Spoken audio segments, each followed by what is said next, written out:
동안도 잘 지내셨나요? 오늘도 살아계신 하나님 앞에 나온 여러분들을 진심으로 환영하고 축복합니다. 우리 시간 마음을 다하여 하나님 앞에 기도하며 나아가겠습니다. 사랑해 주님 참 감사합니다. 오늘도 이 귀하고 복된 자리를 허락하여 주신 아버지 은혜에 너무나 감사드립니다. 연약하기 짝이 없는 우리 한 사람 한 사람이 하나님 앞에 마음을 다하여 이 모습 그대로 나아가오니 주님 긍휼을 베풀어 주시고 은혜를 내려 주시사 주의 보혈로 정결케 하여 주시옵소서. 그리하여 이 시간 역사하시고 말씀하신 거룩하신 하나님의 말씀을 음성을 들어 깨달아 알게 하여 주시옵소서. 그리고 그 안에서 풍성하고 그 크신 하나님의 사랑을 누리는 귀한 시간 되게 하여 주시옵소서. 감사합니다. 사랑합니다. 살아계신 우리 주 예수 그리스도의 이름으로 기도드립니다. 아멘. 나 행한 것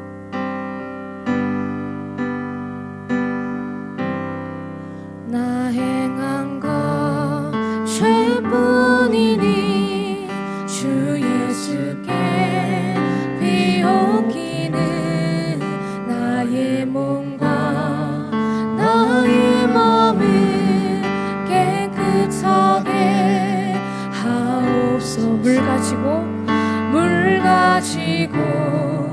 날 씻든지 불 가지고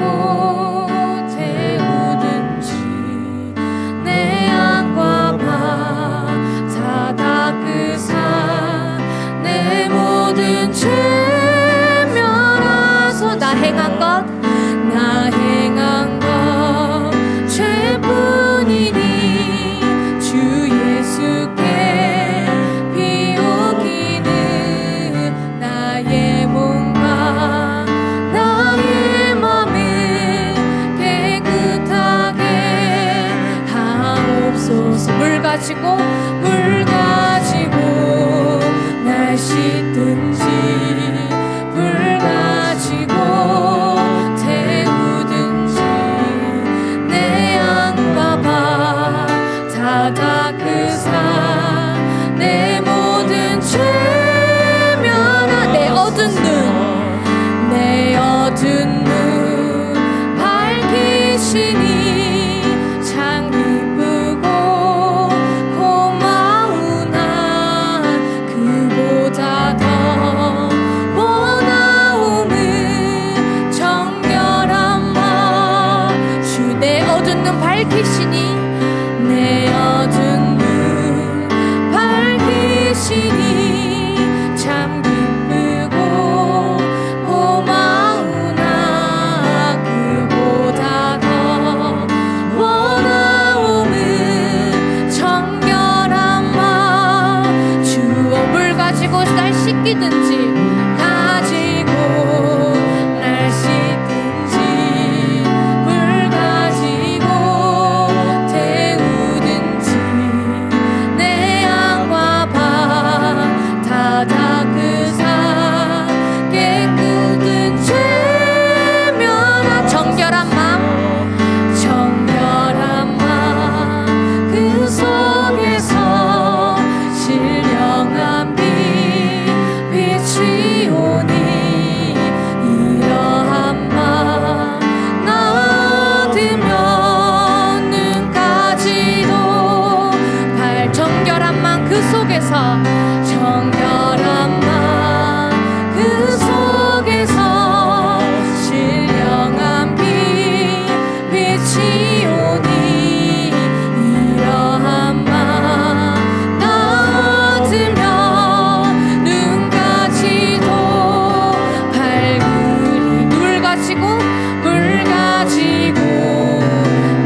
기도하겠습니다.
말씀 한 구절 읽겠습니다. 시작. 그런즉 믿음, 소망, 사랑 이 세 가지는 항상 있을 것인데 그 중에 제일은 사랑이라. 고린도전서 13장 13절 말씀. 아멘.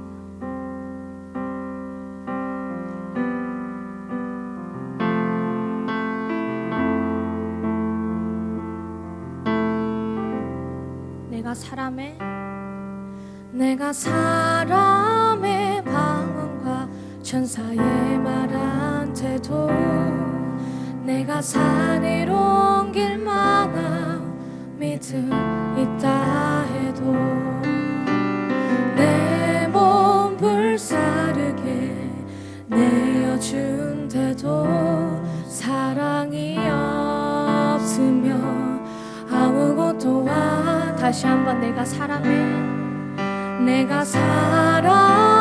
방언과 천사의 말한테도 내가 산을 옮길 만한 믿음 있다 해도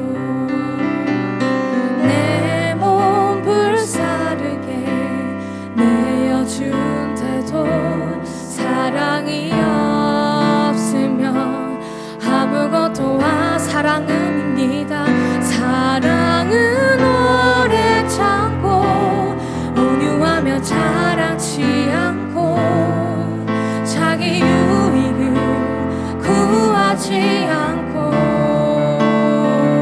모든 것 덮어주고 믿으며 소망하며 모든 것을 다시 한번 내가 사람의 방언과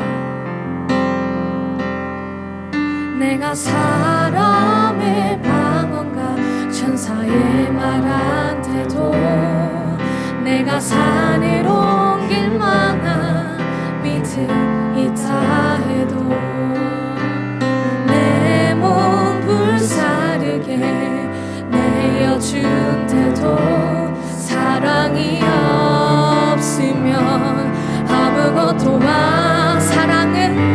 사랑은 오래 참고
봐. 내가 사람의 방언과 내가 사람의 방언과 천사의 말한테도 내가 산 이룬 길마다 믿음 있다 해도 내 몸을 사르게 내어준 때도 사랑이 없으면 아무것도 아닙니다.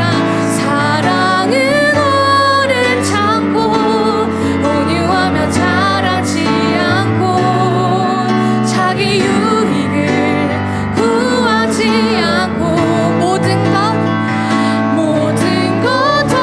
덮어주고 믿으며 소망하며 모든 것을 견딥니다. 진리와 함께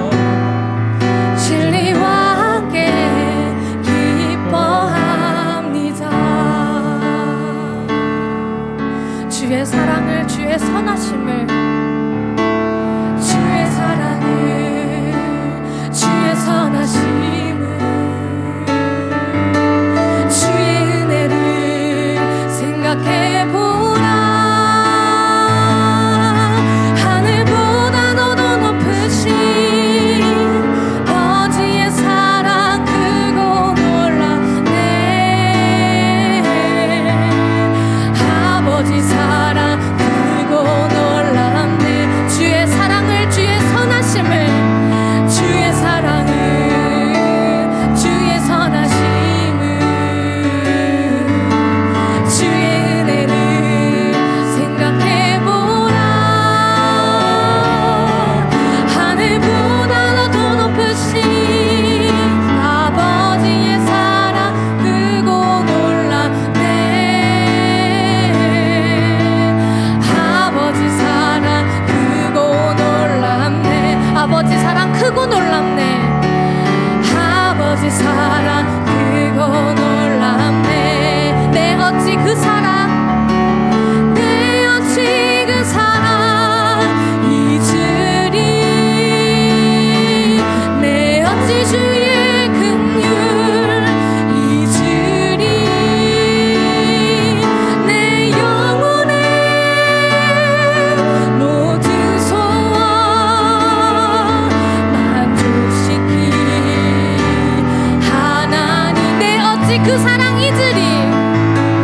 내 어찌 그 사랑 잊으리. 내 어찌 주의 긍휼 잊으리. 내 영혼의 모든 소원 만족시킨 하나님. 주의 사랑을, 주의 사랑을, 주의 선하심을, 주의 은혜를 생각해보라.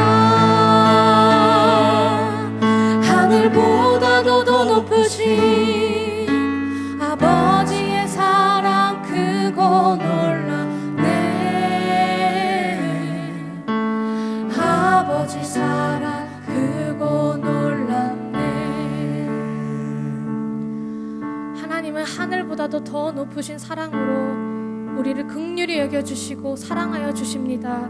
우린 그 사랑을 늘 받고 있습니다.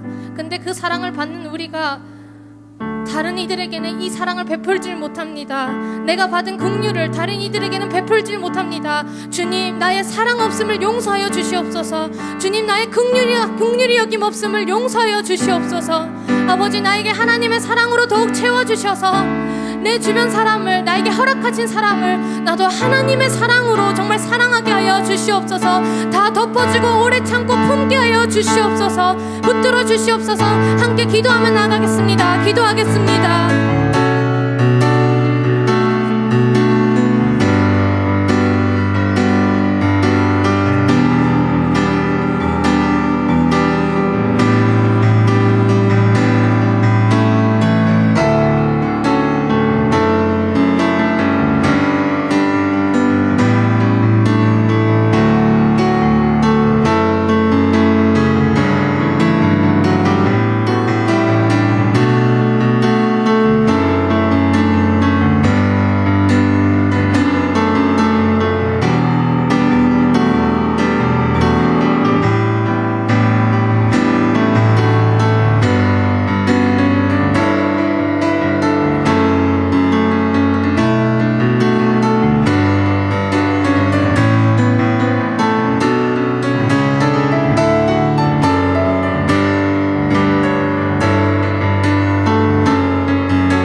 선하심을 주의 은혜를 생각해보라. 하늘보다도 더 높으신 아버지의 사랑 크고 놀랍네. 아버지 사랑 크고 놀랍네. 아버지 사랑 크고 놀랍네. 아버지 사랑 크고 놀랍네. 사랑은 오래 참고, 사랑은 오래 참고, 온유하며 자랑치 않고, 자기 유익을 구하지 않고, 모든 것 덮어주고, 모든 것 덮어주고, 믿으며 소망하며 모든 것을 견딥니다. 사랑은 오래 참고, 사랑은 오래 참고, 온유하며 자랑치 않고, 자기 유익을 구하지 않고, 모든 것 덮어주고, 믿으며 소망하며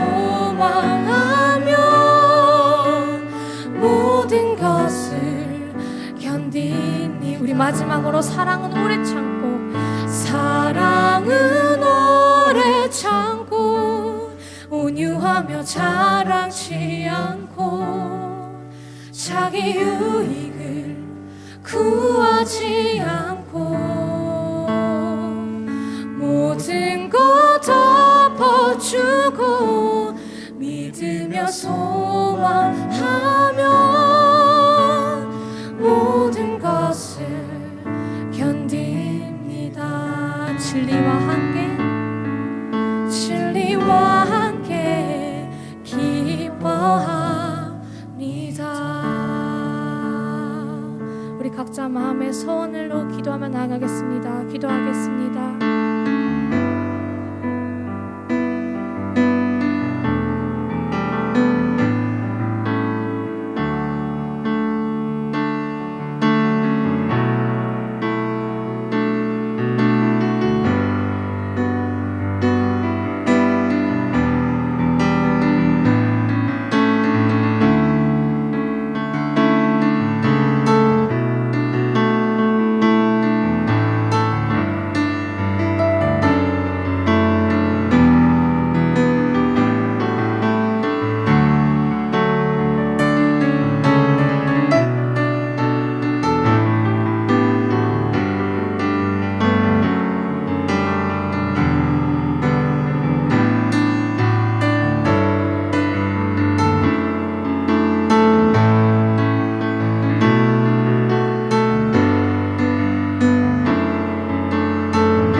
감사합니다. 비록 예배당에 나오는 것이 쉽지 않지만 그래도 주님께 예배하기 위해 이 시간을 허락하심을 감사드립니다. 예배당에서 각자의 자리에서 온라인으로 잊지 않고 이 시간을 사모하며 예배 자리에 나올 수 있게 하심이 감사드립니다. 예배를 지키는 것이 어렵고 매일의 생활 속에서 주님을 찾지 않은 것이 당연했던 지난날을 회개합니다. 긍휼의 마음으로 용서하시고 다시 주님께 돌아올 수 있도록 용기와 믿음을 주시길 소망합니다. 혹시나 이 시간을 가벼이 여기거나 이미 떠난 것이 익숙해져 버린 지체들이 있다면 속히 주님께서 찾아가 주시고 함께 주님 안에서 사랑을 나누는 귀한 자리로 돌아올 수 있도록 붙들어 주시옵소서. 하나님께서 나의 주인 되심을 인정하고 모든 것을 맡길 수 있는 청년부 되게 하시고 볼품없는 우리라도 주님 손에서 귀하게 쓰이는 청년부 되길 원합니다. 제자반이 시작되었습니다. 제자반을 통해 하나님과 더 긴밀한 교제를 풍성히 누릴 수 있도록 도와주시고 요한계시록을 통해 우리를 향한 하나님의 사랑을 깨닫는 시간이 될 수 있길 원합니다. 진행하시는 목사님과 함께 따르는 지체들에게 지혜 주시고 포기하지 않고 모두가 수료할 수 있도록 함께하여 주세요. 오늘 예배도 성령님 인도하시고 예배를 위해 수고하는 모든 손길들 복 내려주시며 이 자리에 함께하는 자들과 집에서 온라인으로 함께하는 모든 자들 모두 동일한 은혜 부어주시길 원합니다. 오늘도 주님의 손에 맡겨드립니다. 감사합니다. 예수님 이름으로 기도드립니다. 아멘.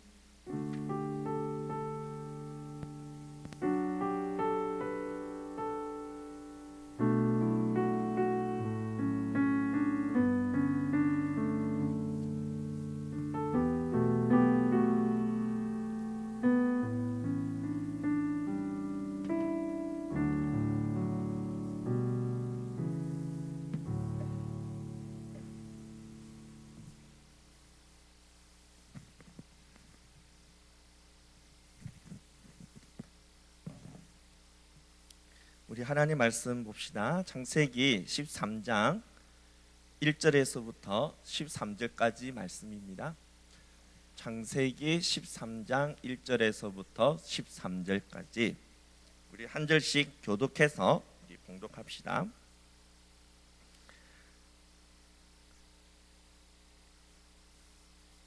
아브람이 애굽에서 그와 그의 아내와 모든 소유와 롯과 함께 네겝으로 올라가니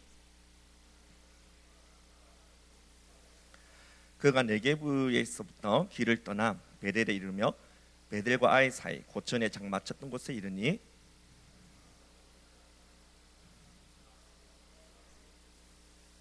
아브람의 일행 롯도 양과 소와 장막이 있으므로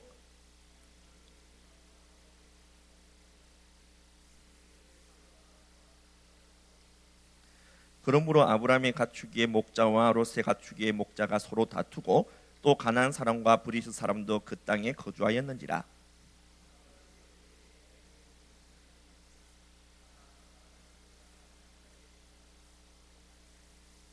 내 앞에 온 땅이 있지 아니하냐? 나를 떠나가라. 내가 좌하면 나는 우하고 내가 우하면 나는 좌하리라.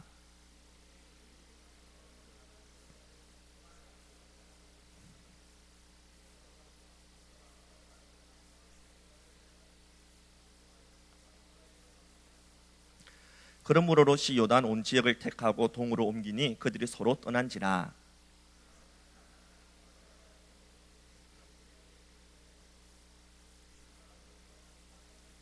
다 같이 소돔 사람은 여호와 앞에 악하며 큰 죄인이었더라. 아멘. 우리 지난 주일에 아브람이 하나님의 이 부르심을 따라서 그의 고향 친척 아버지 집을 떠나 가나안 땅에 이르게 된 것에 대해서 우리가 살펴보았었죠. 이런 부족 중심의 사회에서 아브라함이 자신의 그런 부족을 떠나 다른 부족이 사는 땅으로 이주해서 그렇게 사는 것은 정말 목숨을 거는 천만한 그런 행동이라고 했었습니다. 그렇지만 그는 하나님의 이 부르심에 순종했었죠. 비록 잠시 하란에 머물러 그곳에 그렇게 안주하기도 했지만 그러나 다시 그에게 찾아오신 하나님의 그 부르심을 쫓아 그는 약속의 땅인 가나안으로 가게 되었습니다. 여러분, 아브라함이 갈대아 우르에서부터 가나안까지 가게 되었는데요, 그 거리가 얼마나 되는지 여러분 아십니까? 갈대아 우르에서부터 하란까지 거리가 1000km가 됩니다.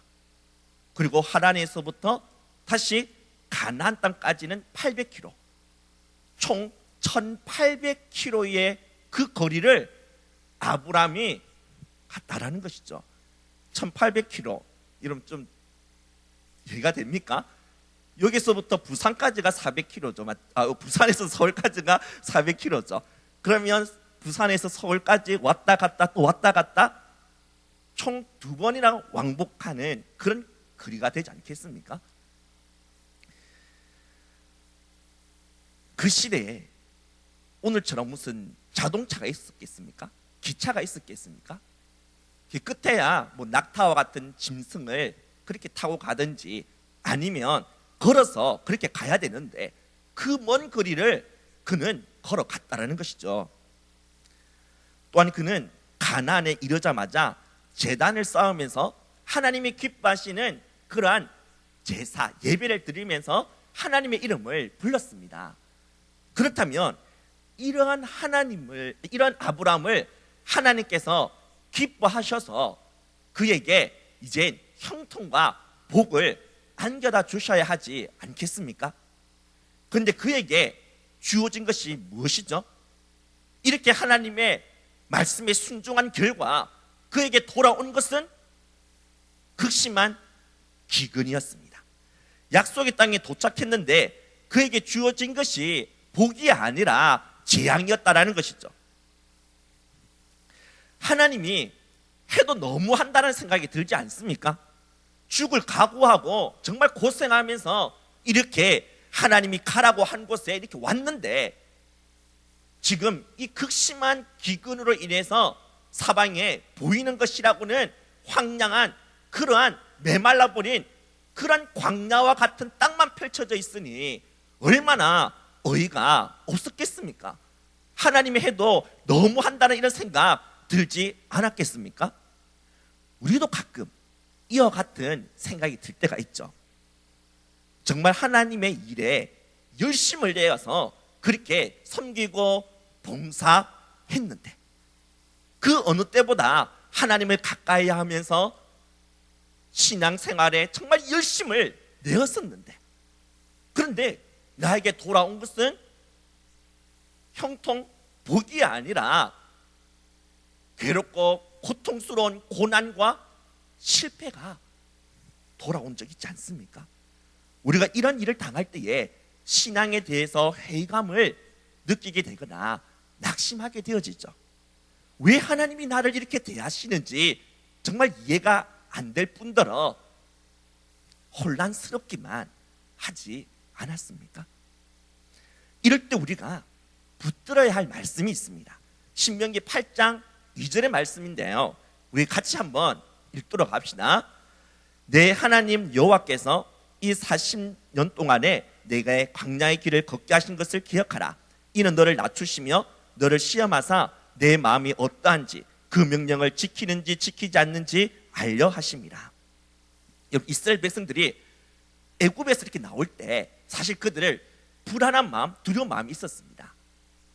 언제 애굽의 바로 왕의 이 마음이 바뀌어져서 자신들을 쫓아와 죽일지 몰랐기 때문이죠. 따라서 그들도 사실 목숨을 걸고 나온 것입니다. 그렇다면 이렇게 하나님을 신뢰해서 목숨을 걸고 하나님의 이 부르심을 따라 이 애굽에서 나오게 된 이 이스라엘 백성들, 하나님께서 그들을 어여쁘게 여겨 그들에게 형통과 복을 안겨다 주셔야 하지 않겠습니까? 그래서 그들에게 어차피 적과 꿀이 흐르는 이 가나안 땅을 주기로 마음을 먹었다면 그곳에 이룰 수 있는 정말 빠르고 편안한 길, 수월한 길, 그 길로 인도해 주셔야 하는 것 아니겠습니까? 그런 길이 있었죠. 바로 지중해 길이라고요. 이 애굽에서부터 이 가나안 땅까지 가는데 이 지중해 길로 가게 되어지면 그들이 단지 며칠 만에 그곳에 이룰 수 있을 뿐만 아니라 지중해 바다의 그 시원한 바람을 맞으면서 또 더우면은 그런 야자수 나무 그늘에 쉬면서 그렇게 편안하게 그렇게 가나안까지 갈 수가 있었다라는 겁니다. 이런 지중해 길이 있는데 하나님께서는 이런 길이 아니라 거치고 황량한 광야의 길로 그들을 몰고 가셨다라는 것이죠. 그것도 무려 40년 동안 그 고통스럽고 괴로운 길을 걷게 하셨다라는 겁니다. 이렇게 하신 그 이유를 하나님이 말씀해 주고 있죠. 그것은 너를 낮추시며 너를 시험하사 내 마음이 어떠한지 그 명령을 지키는지 지키지 않는지 알려 하심이라. 하나님은 이스라엘 백성들이 하나님의 이 명령에 순종할 마음이 있는지 없는지를 시험하기 위해, 그리고 또한 그들을 낮추셔서 오직 하나님만을 자신의 힘과 소망으로 삼으면서 살아갈 수 있도록 하기 위해서 그들을 광야의 길로 인도하셨다라는 겁니다. 먹을 것 마실 것도 없는 그 황량한 그 광야에서 오직 하나님만을 바라보며 하나님만을 의지하며 살아갈 수 있는 그런 사람들로 세워나가기를 원하셨던 것이죠. 그래서 그들로 하여금 이 광야라는 이 고난의 길 걷도록 하셨던 겁니다. 이 원리를 동일하게 아브라함에게도 적용시킬 수가 있죠. 하나님이 아브라함을 광야와 같은 그런 기근의 땅으로 인도하신 이유도 그를 낮추시며 그를 시험하기 위해서입니다. 그런데 아브라함은 이 시험에 보기 좋게 실패하죠. 그는 이곳이 아무리 약속의 땅이라고 하지만 이곳에 있다가는 자신이 굶어 죽든지 아니면 자신의 가축들이 굶어 죽어 자신이 이 귀한 이 재산을 잃어버리게 되든지 이러한 좋지 못한 일이 자신에게 일어날 것이라 생각하였습니다. 자신을 이 땅에 오게 하신 하나님이 이러한 기근에서부터 자신과 자신의 재산을 지켜주고 책임져 주실 것이라는 이 사실이 믿어지지가 않았던 것이죠. 그래서 그는 자기 스스로 살 길을 찾게 된 것입니다. 어디로 가면 좋을지 사방을 둘러보다가 애굽을 선택하게 된 것이죠. 애굽은 나일강이 정기적으로 이렇게 범람함으로 삼각주가 형성되어져서 아주 비옥한 땅을 가지고 있습니다. 또한 아브라함 자신의 이 고향이었던 이 갈대아 우르처럼 일찍이 고도로 발달한 그런 문명을 가지고 있는 나라이었기에 이곳에서 자신이 살게 되면 기근 걱정 안 해도 되고 풍요롭고 부유하게 잘 먹고 잘 살 수 있을 것이라 그렇게 생각했던 것이죠. 그래서 그는 애굽으로 내려가게 되었던 것입니다. 10절 보면 아브라함이 애굽에 거류하려고 그리로 내려갔다라고 이렇게 말씀하고 있는데요. 여기서 이 거류하다라는 이 말은 히브리어로 이 규르입니다. 이 규르라는 이 단어가 지닌 뜻은요, 그냥 잠시 일시적으로 머무르다 이런 뜻보다는 장기적으로 머무르다, 아예 정착하다라는 뜻을 가지고 있다라는 것이죠. 따라서 그는 기근 때문에 어쩔 수 없이 잠시 애굽 땅에 이렇게 일시적으로 머무르기 위해서 간 것이 아니라 아예 이 애굽 땅에 뿌리를 내리고 정착해서 살기 위해서 내려갔다라는 사실을 알 수가 있습니다. 이 말은 그가 가나안 땅과는 영원히 작별하겠다라는 것이죠. 아무리 가나안 땅이 하나님께서 가라고 하신 땅이고 또한 약속의 땅이라 할지라도 자신을 굶게 만들거나 자신의 재산을 잃게 만드는 그러한 땅은 자신에게 의미가 없다라는 것입니다. 그에게 있어서 의미가 있고 정말 중요한 것은 하나님이나 그분의 약속이 아니라 바로 이 세상의 것들, 이 세상의 부와 물질이었던 것이죠. 이것이 그에게 있어서 최고의 궁극적인 가치요, 자신이 유일하게 의지하고 있었던 힘이었던 것입니다. 여러분, 우리 인생이 하나님을 궁극적인 가치로 여기지 않거나 하나님을 자신의 진정한 힘으로 삼지 않게 된다면 어떻게 되는지 아십니까? 그 사람은 반드시 자기 중심적 성향에 고착화되어서 자기 주변에 있는 사람들마저 자신을 위한 도구로 전락시키게 된다는 겁니다. 이 사실을 아브라함의 모습 속에서 확인할 수가 있죠. 그가 애굽에 정착해서 살기 위해 내려오게 되었을 때 그는 자신의 아내를 아내로 말하지 않고 누이라고 그렇게 속이지 않았습니까?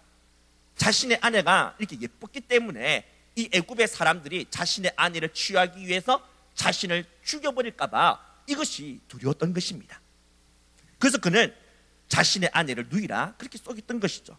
이것도 모르고 애굽의 이 바로 왕은 이 아브라함의 이 아내가 처녀인 줄 알고 이 아브라함에게 신부값을 그렇게 치르고 난 뒤에 그녀를 자신의 궁으로 데려가지 않았습니까? 아브라함은 사실 자신의 아내를 팔아 넘긴 것이죠. 자신의 안위를 위해 자신의 아내마저 갖다 팔 수 있는 그런 도구로 취급해 버린 것입니다. 그가 얼마나 자기 중심적이고 이기적인지 볼 수 있지 않습니까? 이러한 그의 파렴치한 모습은 그가 하나님이 아닌 이 세상의 것들, 그리고 이 물질, 이 부를 최고의 가치로 자신의 쉼으로 삼았기 때문에 나타나게 된 것이죠. 이것이 믿음의 조상이라 불려지는 아브라함의 모습이었던 것입니다. 그는 가나안 땅에 도착해서 하나님께 제단을 쌓으면서 예배를 드리고 하나님의 이름을 부르기에 뭔가 그의 이 중심에 하나님이 계신 것처럼 그렇게 보입니다. 그러나 극심한 기근이라는 이 시련과 이 시험을 만나게 되자 진짜 그의 중심에 자리를 잡고 있었던 것이 무엇이었는지 백일하에 적나라하게 다 드러나게 되어진 것이죠. 그렇지만 하나님은 이런 아브라함 버리거나 포기하지 않으셨습니다. 그가 넘어진 그 자리에 하나님이 친히 찾아오셔서 그를 위해 일하셨습니다. 하나님이 애굽의 이 바로 왕을 치신 것이죠. 바로 왕이 아브라함의 아내를 취하여 그와 동침하기 전에 하나님께서 그에게 무서운 재앙을 내리신 것입니다. 또한 그가 품으려고 했던 이 여자가 바로 아브라함의 아내였다는 사실 또한 알려주신 것이죠. 그래서 바로 왕은 자신이 품으려 했던 그 여자를 아브라함에게 다시 돌려 보내주게 됩니다. 아브라함은 자신이 갖다 팔아버린 아내가 다시 자신의 품으로 돌아올 것이라고는 전혀 예상치도 못했을 것입니다. 그런데 놀랍게도 자신의 아내가 멀쩡하게 다시 자신에게로 돌아오게 된 것이죠. 이 일에 대해 아브라함은 곰곰이 생각했을 것입니다. 잘못을 범한 것은 난데 왜 하나님은 애굽의 바로 왕을 치신 것일까? 그리고 나의 아내를 이렇게 멀쩡하게 다시 나에게 돌려보내주신 이유는 무엇일까? 아, 맞다. 하나님이 이전에 나와 나의 아내에게 앞으로 큰 민족을 이루게 될 것이라고 그렇게 약속하셨지. 나는 이 약속을 잊고 있었는데 하나님은 이 약속을 잊지 않고 기억하고 계셨던 것이구나. 이 약속을 이루시기 위해 하나님께서 애굽의 그 바로 왕을 치시고 그래서 나의 이 아내 사라를 다시 나의 품으로 돌아오게끔 하나님께서 만들어 주신 것이구나. 하나님은 자신이 약속하신 것 잊지 아니하시고 그 약속을 이루어 나가시는 신실하신 하나님이시구나. 또한 하나님이 바로 왕을 치셨다라는 것, 바로 왕이 이렇게 혼비백산할 정도로 그에게 벌을 하나님께서 내리셨다는 것은 하나님이야말로 이 세상에서 최고의 강한 힘을 가진 신이라는 뜻이 아닐까? 애굽이 이 세상에서 가장 강한 나라인데, 따라서 가장 강한 나라의 백성들이 섬기고 있는 신들이야말로 최고로 강한 힘을 가진 신들인데, 그렇게 사람들이 다 믿고 있는데 이러한 애굽의 그 위대한 신들이 지금 이 바로 왕을 책임지고 바로 왕을 지켜주고 보호해주고 있는데, 근데 하나님께서 이 바로 왕을 치셨다? 이 바로 왕에게 벌을 내리셨다는 것은 하나님이 이 애굽의 신들보다 더 크고 더 강하고 더 위대하신 신이란 뜻이 아닌가? 애굽의 신들도 어떻게 하나님에 대하여 할 수 없는, 하나님이야말로 정말 가장 위대한 최고의 신이겠구나.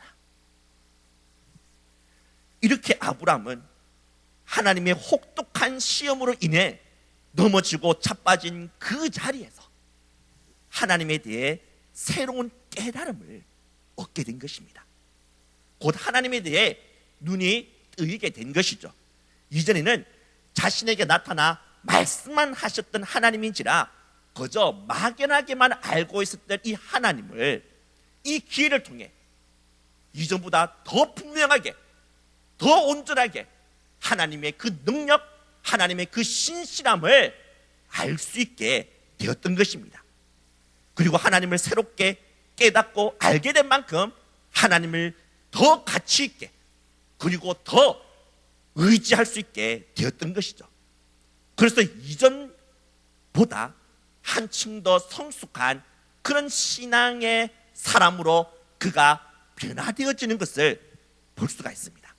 바로 오늘 우리가 읽은 이 본문에 나타난 이 사건을 통해서 이렇게 아브라함의 그 변화된 모습 우리가 확인할 수가 있다는 것이죠.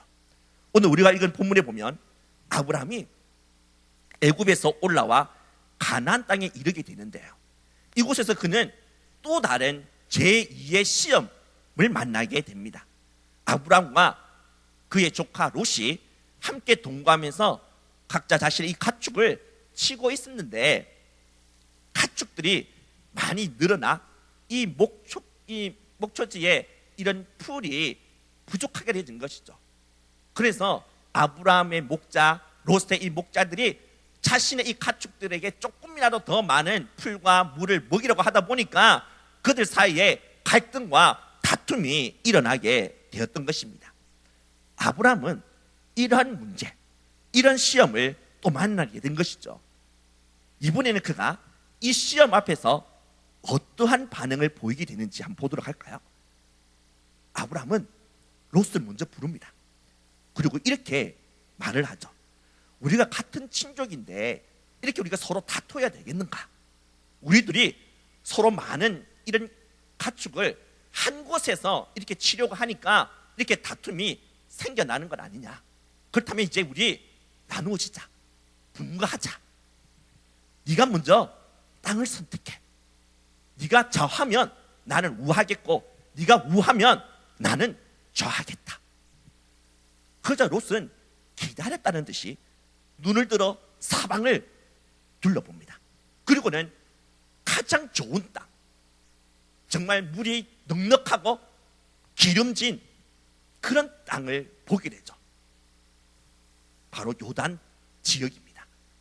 그가 볼 때 이 요단 이 지역은 마치 여호와의 동산과 같았고 또 그가 내려가서 봤던 그 애굽 땅과 같이 보여졌습니다.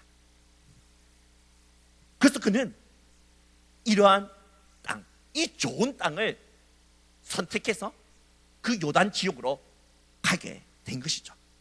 그래서 아브라함은 이제 척박한 그 땅에 홀로 남게 된 것입니다. 목축을 하는 자에게 물과 풀이 있는 목초지와 같은 이 좋은 땅은요, 진짜 생명처럼 소중한 것입니다. 이러한 이 가나안 땅은 사실 척박한 땅이거든요. 젖과 꿀이 흐르는 땅이라고 해서 뭐 비옥하고 진짜 좋은 땅인 줄 아는데 이 고센 지역, 이 가나안 땅, 이스라엘 땅의 위쪽 지역이 이렇게 좀 물도 있고 좀 이렇게 풀도 많고 그렇지 그 밑에 쪽은요 진짜 척박합니다. 그게 뭐 광야 같다 해도 과언이 아니죠. 그런데 그 목초지, 정말 이 귀한 이 목초지를 그가 넘겨버린 것입니다. 그의 조카 롯에게 양부해 버리게 된 것이죠. 그 결과가 어떻게 될지 그가 모르는 게 아닌데 이 좋은 땅을 자신의 조카 롯에게 넘겨버리면 자신은 정말 이런 많은 가축들을 잃게 되고 엄청난 재산의 손실 보게 될 것이라는 거 모르는 게 아닌데, 근데 그는 조카 롯에게 이 좋은 땅을 먼저 선택해서 가져가게끔 만들어 주었다라는 겁니다. 아브라함이 바뀌어도 너무 많이 바뀌어지지 않았습니까? 아브라함이 이전에 애굽에 내려갔던 그때 당시만 같았어도 절대로 그는 이렇게 말하거나 행동하지 못했겠죠. 아마도 그는 롯을 불러놓고는 이렇게 말하지 않았겠습니까? 야, 롯, 너와 나중에 누가 더 나이가 많아? 나지. 너는 나의 조카고 나는 너의 삼촌이잖아. 내가 더 연장자고 선의의 사람이니까 먼저 선택권을 가져야 될 사람이 누구겠어? 그리고 사실 네가 어렸을 때 부모를 다 잃고 고아가 될 수밖에 없었는데 이런 너를 거두어주고 너를 키워주고 그렇게 너를 돌봐줬던 사람이 누구야? 나 아니야? 내 아니었으면 너 어떻게 되었을 것 같아? 내가 있었기 때문에 내가 너를 고아와 다를 바 없었던 너를 내가 거두어주고 내가 돌봐주었기 때문에 오늘의 네가 있을 수 있던 건 아니냐? 네가 가지고 있는 이 재산 다 나 때문에 사실 네가 얻은 건 아니냐? 그렇다면 좋은 땅 누가 가져야 돼? 누가 먼저 선택해야 되겠어? 당연히 나지. 그러니까 내가 저 좋은 저 요단 지역 내가 선택해서 내가 갈 테니까 너는 나와는 반대되는 쪽으로 가. 불만 있어? 아마 이렇게 말하지 않았겠습니까? 아마 우리들 대부분 다 이렇게 말하겠죠. 지금 이런 상태라면. 그는 자신의 기득권 다 내려놓았습니다. 얼마든지 자신이 먼저 선택해서 좋은 거 취할 수 있었지만 그는 그렇게 하지 않았다는 겁니다. 그가 바뀌어져도 너무 많이 바뀌어졌죠. 그가 이렇게 바뀌어질 수 있는 이유는 무엇인가요? 왜 바뀌어졌을까 이렇게? 그것은 그의 가치관과 그가 힘으로 삼은 그 대상이 바뀌어졌기 때문입니다. 이전에 그가 최고로 가치 있게 여기면서 자신이 의지할 수 있는 힘으로 삼았던 것은 하나님이 아니라 이 세상의 물질과 부유함과 자신의 안이었습니다.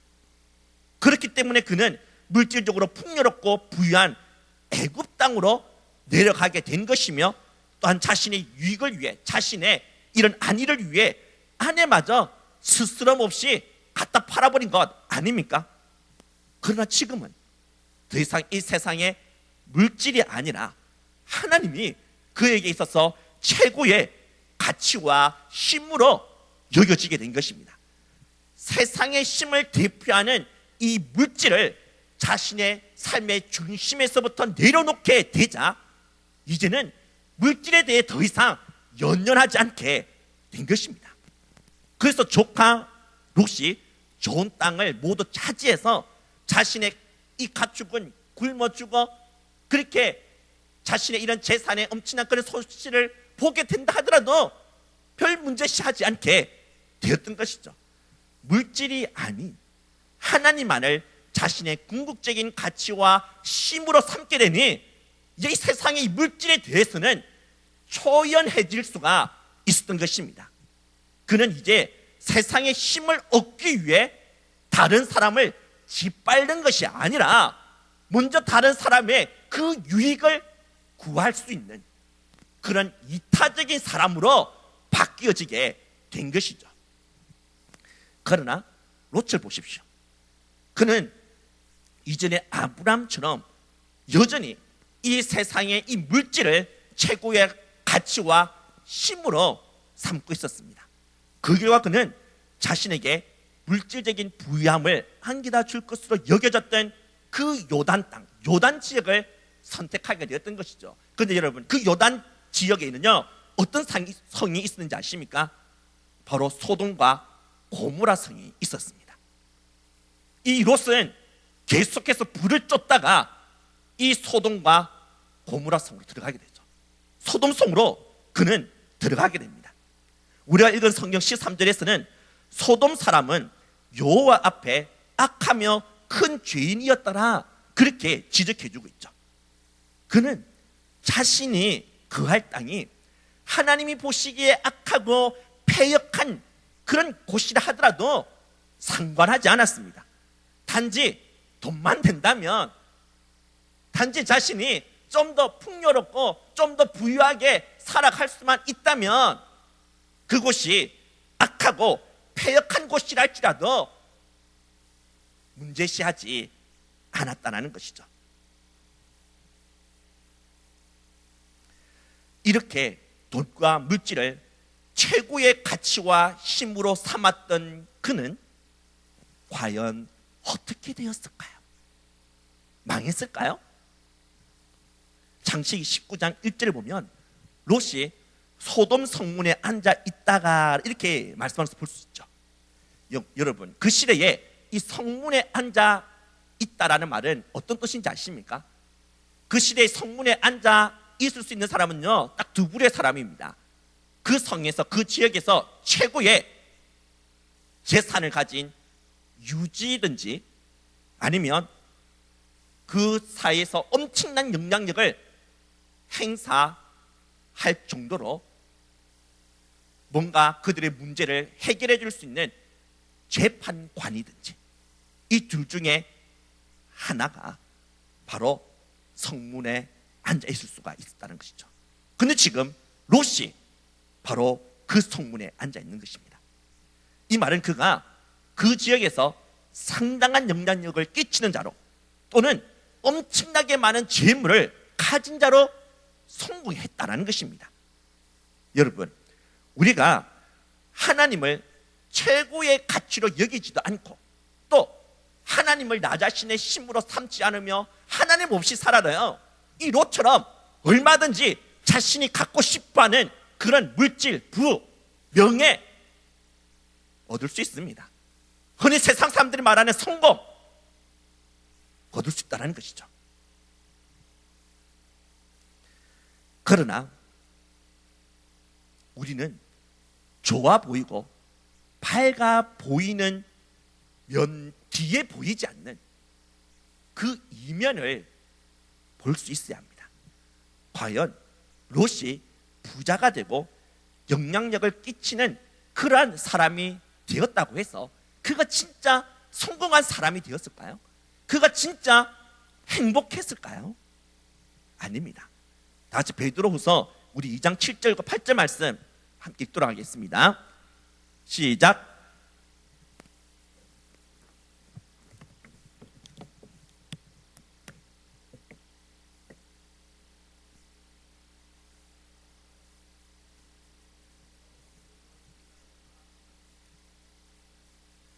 여러분, 지금 롯을 가리켜서 의로운 사람이라고 말하고 있죠.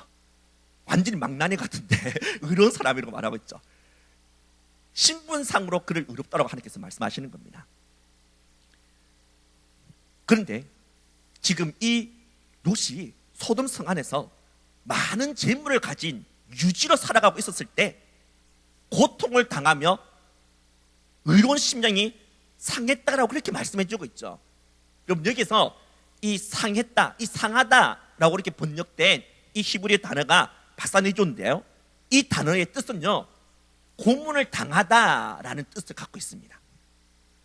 하나님의 택한 백성이었던 이 롯이 하나님을 최고의 가치와 힘으로 여기지 않고 물질과 이 세상의 것을 그렇게 쫓아 살아가게 되었을 때 그는 비록 물질적인 풍요와 그리고 명예와 어떤 이런 세상의 그런 성공을 거두었을지는 몰라도 그 삶이 참으로 고문을 당하는 것과 같은 그런 아픔, 그런 괴로움, 그것을 그가 당하며 살았다라는 것입니다.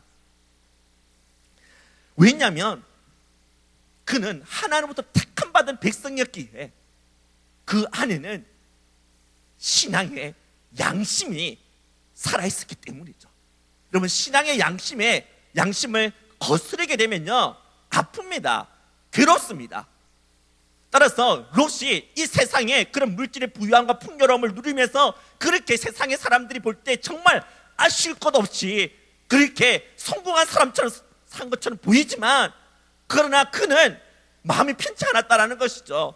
마음이 아팠다라는 것입니다. 괴로웠다라는 것이죠. 보십시오. 여러분들이 성도임에도 불구하고 죄를 짓게 되었을 때 정말 기쁩니까? 죄를 지었을 때 그 짜릿한 그 희열, 그걸 계속해서 좀 느끼고 싶어서 내일 또다시 내 이 짓 해야지. 내 시간이 지나면 또 내일 또 그 다음 날에도 내가 다른 사람을 사기치는 이 행동, 그 사람의 짓밟는 행동, 또 더럽고 음란한 이런 짓 내 또 해야지. 이 짜릿한 이 희열, 이건 내가 포기 못해. 너무 좋잖아. 그래서 또다시 그런 죄질 생각을 여러분 하십니까? 그런 생각을 하는 사람이라면요, 그 사람 안에는 신앙의 양심이 없어요. 그 말은 그 사람은 교회 다니지만 하나님의 사람이라 말할 수가 없다라는 것이죠. 하나님의 사람은 그 안에 신앙의 양심이 살아 있습니다. 그 양심 때문에 그 성도는 나쁜 짓, 죄악된 짓을 하게 되면 기쁘기보다는 아파요, 괴로워요, 또 후회를 하게 됩니다. 우리 성도들은 죄를 짓고서는 절대로 행복해질 수 없는 존재가 되었다는 사실, 그걸 아셔야 합니다. 하나님의 백성이었던 롯이 하나님이 아닌 이 세상의 가치를 쫓아 살아가게 되었을 때 그의 심령이 상하거나 고통을 당하는 것으로 그치지 않았습니다. 그는 결국 자신이 가장 소중하게 여겼던 것, 최고의 가치로 여겼던 것, 바로 이 세상의 물질, 부, 잃게 되어지죠. 그가 살고 있었던 이 소돔성이 너무나도 음란하고 타락해서 하나님께서 유황불로 그 성을 심판해버리게 됩니다. 이때 이 롯은 간신히 급하게 몸만 그렇게 빠져 나왔기에 자신의 집과 그 많은 그 재산 놔두고 올 수밖에 없었다는 것이죠. 그것을 다 잃게 되었다라는 겁니다. 또한 그는 이런 재산뿐만 아니라 자신이 사랑했던 아내마저 잃게 되었습니다.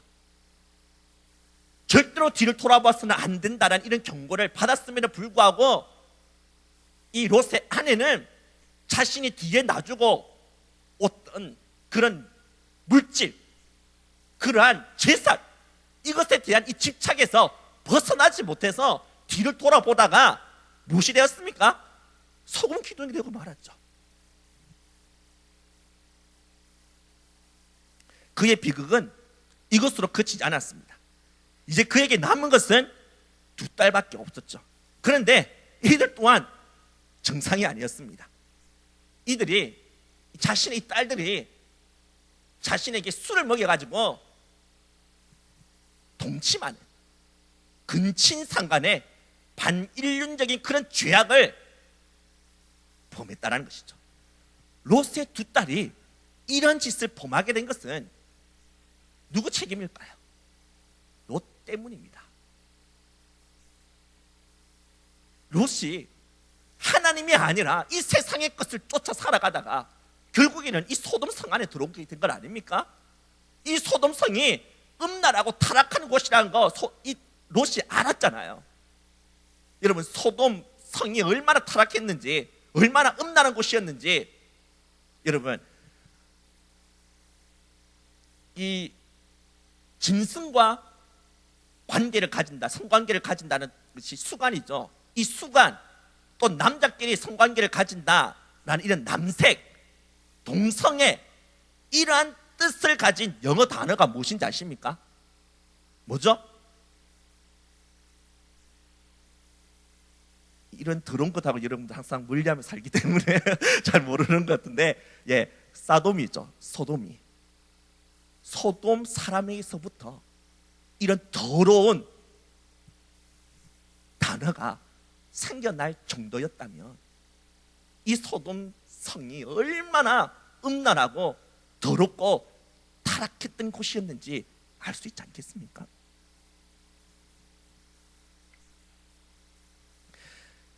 이곳이 이렇게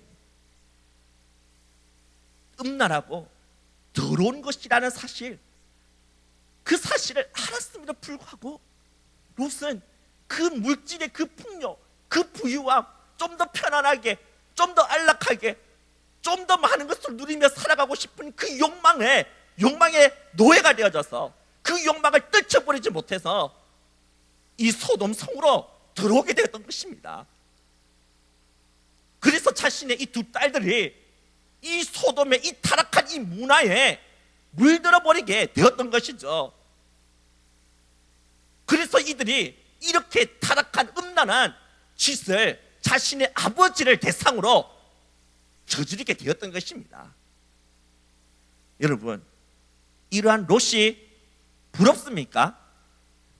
그래서 롯이 선택했던 그 길, 여러분들도 선택하고 그 길 걷고 싶으십니까? 유지가 된다면, 건물주만 될 수 있다면, 신보다 더 높은 게, 하나님보다 더 높은 게 건물주라고 하는데 건물주만 내가 될 수 있다면 나는 롯이 걸었던 이 길 내 얼마든지 나는 걷겠어. 혹시 아직도 이런 생각 여러분 갖고 계십니까? 우리는 롯의 길이 아닌 아브라함의 길을 선택해서 걸어갈 수 있어야 합니다. 이를 위해서요, 우리는 먼저 이 세상의 물질과 부유함이 아닌 오직 하나님만을 궁극적인 가치와 힘으로 삼을 수 있어야 합니다. 곧 내 삶의, 내 마음의 중심에 이 세상의 것들을 밀어내고 여호와 하나님을 앉힐 수 있어야 한다는 것이죠. 이거 쉬워 보이죠? 아주 단순해 보이지 않습니까? 근데요, 절대로 쉽지 않습니다. 내 마음의 중심에, 내 삶의 중심에 이 세상의 허탄한 이 물질이 아니라, 이 세상의 것들이 아니라 여호와 하나님, 그분을 앉히는 거 절대로 쉽게 되어지는 일이 아니라는 것입니다. 내가 이렇게 살아야지, 내가 이렇게 해야지 마음을 먹는다고, 다짐한다고, 결단한다고 되어지는 것 절대로 아니라는 것이죠. 간단해 보이는 이것, 실제로 이루어지려면 아브라함처럼 우리 또한 하나님에 대해서 이 눈이 떠여야 합니다. 곧 하나님을 새롭게 깨달아 아는 지식을 가질 수 있어야 한다는 것이죠. 내 백성이 여호와를 아는 지식이 없어서 망한다라고 말하지 않았습니까? 하나님을 아는 이 지식, 여호와를 새롭게 깨달아 알아가는 그러한 지식이 없는 자는 하나님을 자신의 마음의 중심에 모셔드릴 수 없습니다. 그래서 망하는 길을 갈 수밖에 없다는 것이죠. 하나님이 얼마나 가치 있는 분인지, 하나님이 얼마나 위대한 힘과 능력을 가지신 분이신지 그 하나님을 알지 못하는데, 그 하나님에 대한 지식이 없는데 어떻게 하나님을 자신의 최고의 가치로, 자신의 유일한 힘으로 삼을 수가 있겠느냐라는 겁니다.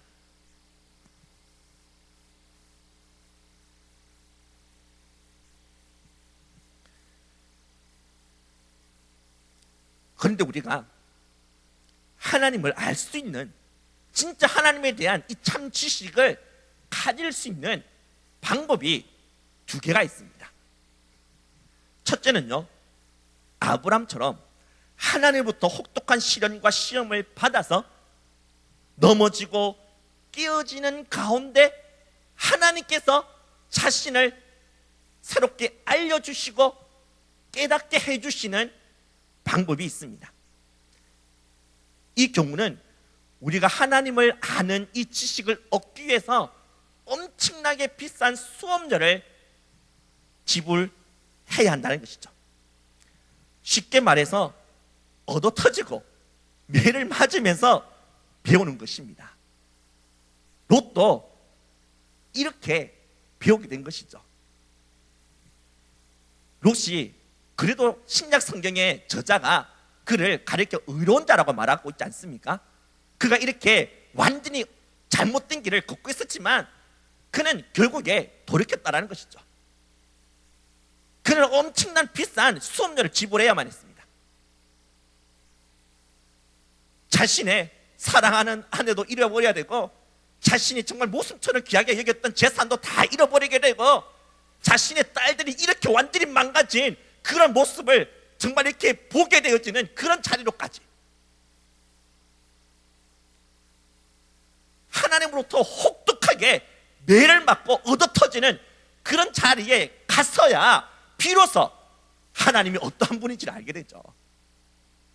자신이 추구했던 이 세상의 것들이 진짜 하나의 신기류에 지나지 않았다는 거, 진짜 허상에 지나지 않았다는 사실을 그때 비로소 깨닫게 되고, 자신의 진짜 붙대야 될 대상이 누구인지, 자신의 힘으로 궁극적인 가치로 삼아야 될 대상이 누구인지 이렇게 얻어터지고 매를 맞고 났어야 비로소 깨닫게 된 건 아닙니까? 두 번째 방법이 있습니다. 하나님이 자신을 보여주시고 이렇게 계시해 주시는, 알려주시는, 나를 좀 알아라고 그렇게 하나님께서 우리에게 주신 책이 있죠. 뭡니까? 성경책입니다.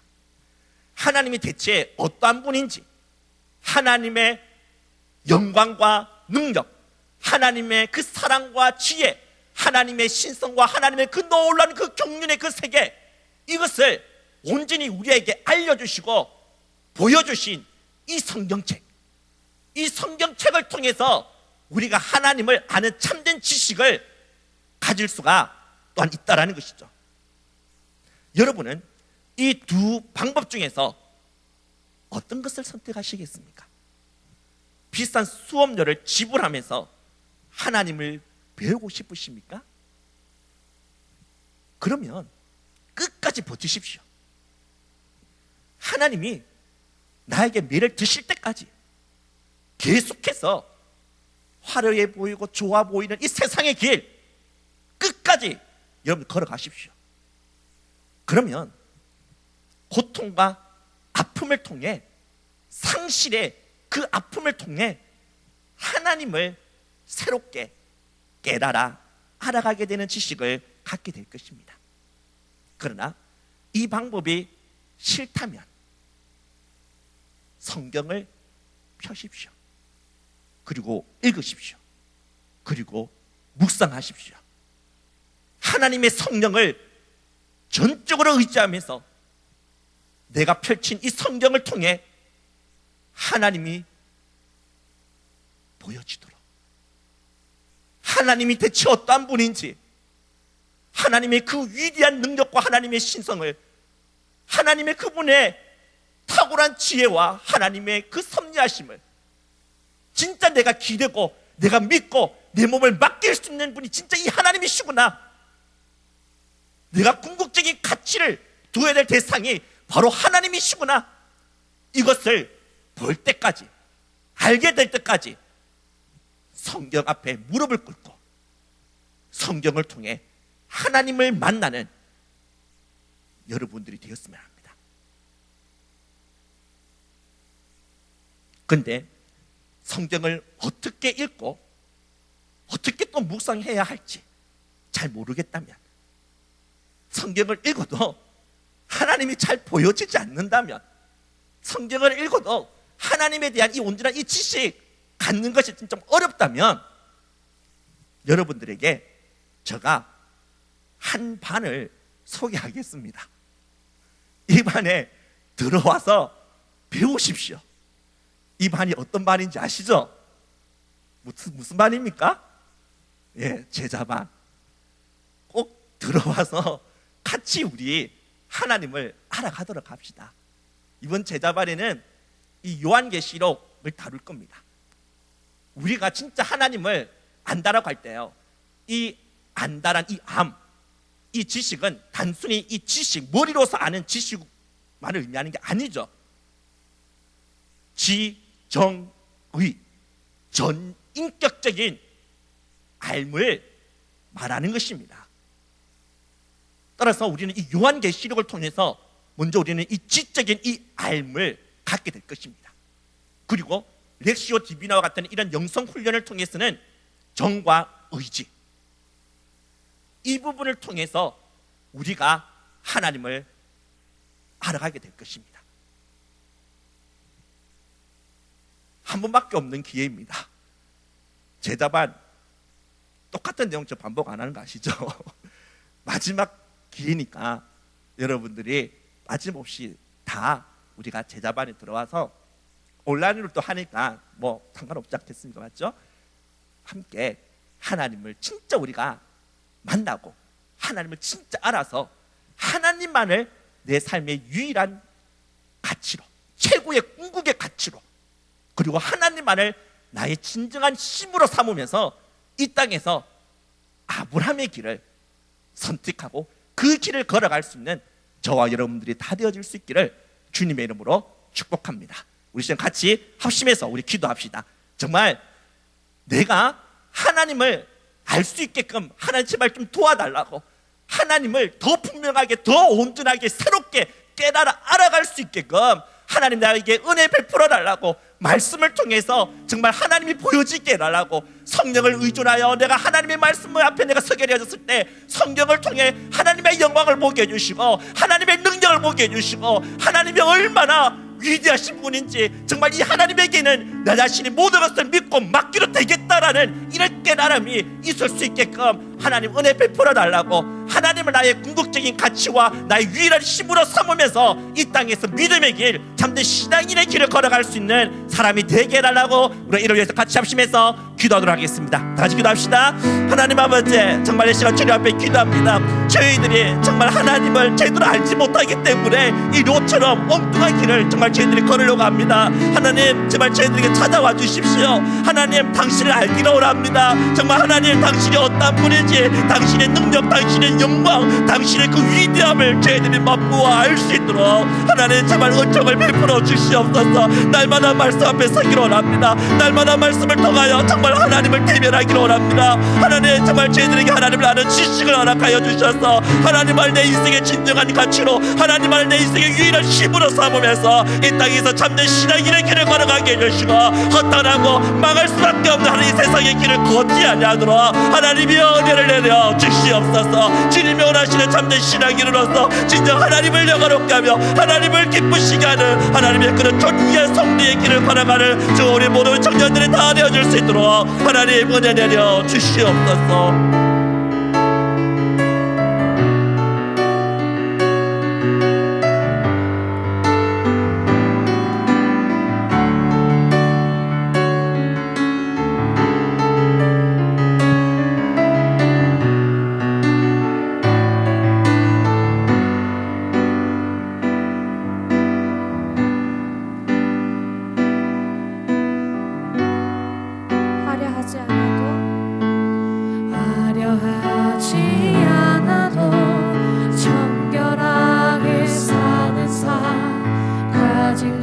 것이 적어도 감사하며 사는 삶, 내게 주신 작은 일 나눠주며 사는 삶, 이것이 나의 삶의 행복이라오. 하려하지 않아도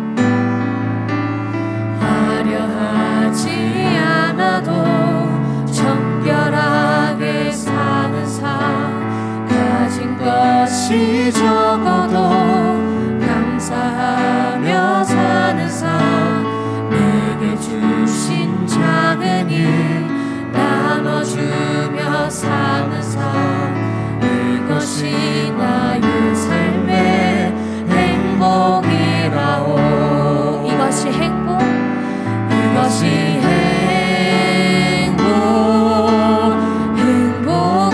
행복이라오. 세상은 알 수 없는 하나님 선물, 이것이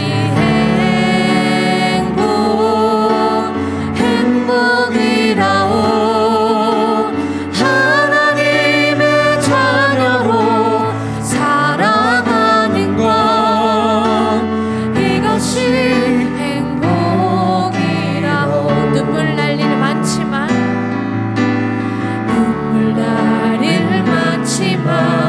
기도할 수 있는 것, 억울한 일 많으나 주를 위해 참는 것, 비록 짧은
하나님, 정말 세상이 알 수 없는 참된 그 행복의 길을 우리 모두가 걸어갈 수 있도록 하나님 은혜 내려 주시옵소서. 오직 여호와 하나님만을 내 인생의 진정한 가치로, 최고의 궁극적인 가치로, 또한 나이가 기대고 의지할 수 있는 유일한 힘으로 삼을 수 있도록 주님 도와 주시옵소서.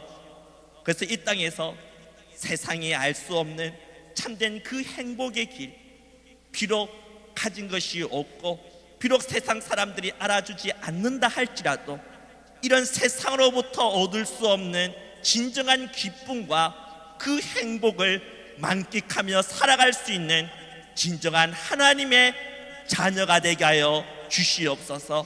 이 시간 저희들 주님께 귀한 예물 드렸습니다. 이 예물이 주님의 나라와 주님의 뜻을 위해 아름답게 귀하게 사용되어져 이곳에, 이 땅에 하나님의 나라가 세워져 나가게 하여 주시옵소서. 지금은 주 예수 그리스도의 은혜와 하나님 아버지의 극진하신 사랑과 성령의 위로 교통하심이 오직 하나님만을 최고의 가치와 힘으로 삼으며 살아가기로 다짐하고 결단하는 이 자리에 머리 숙인 모든 성도들과 청년들의 머리 위에 지금부터 영원토록 함께 있을지어다.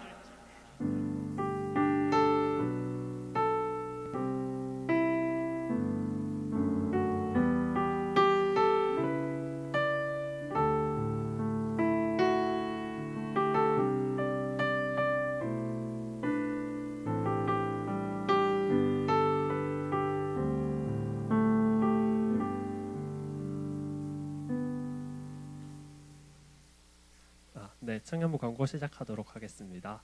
네, 예배 주의사항입니다. 저희 온라인으로 예배 드리는 동안에도 준비된 마음과 준비된 자세로 예배 꼭 드릴 수 있었으면 좋겠고, 또 교회 나와서 예배 드리시는 분들은 꼭 마스크 착용하고 예배 드려주시면 감사하겠습니다. 네, 주일 예배 순서입니다. 오늘 이렇게 온라인으로 예배를 드리고 예배 후에는 오늘 스카이프 어플로 이제 온라인 소그룹을 드리게 되고요.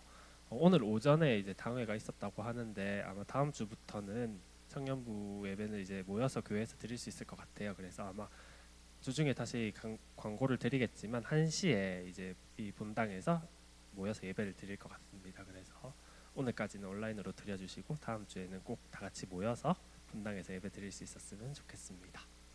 네, 토요 모임은 일단 다음 주 일단 비대면으로 공지를 해놓을 텐데 예담도담은 5시 30분, 토요기도회는 오후 10시에 비대면으로 드리는 걸로 지금 예상 중인데 저희도 오늘 이제 공지를 받아서 이것도 조금 변동사항이 있을 수도 있을 것 같고 아니면 그대로 비대면으로 진행될 수도 있을 것 같은데 이것은 이제 결정되면 공지하도록 하겠습니다.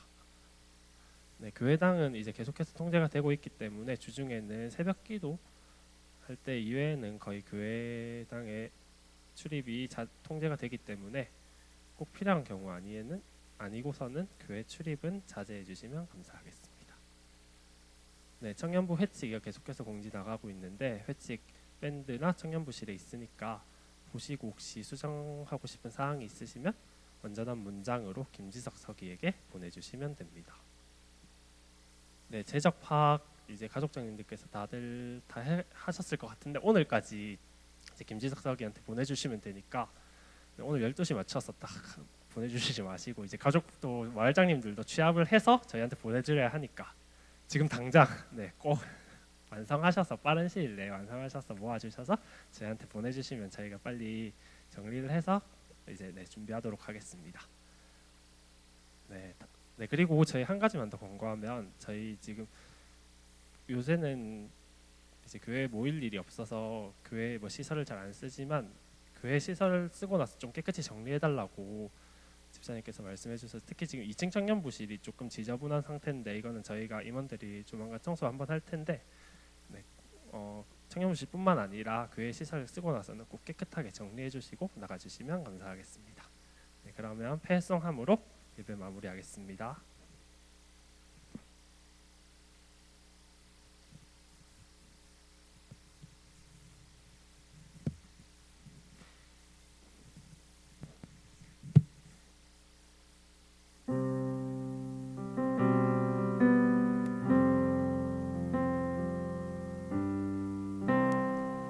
함께 자리에서 일어나셔서 대면 예배 나오신 분들은 눈인사 나누실까요? 비대면이신 분들은 가족들과 인사 나눌까요?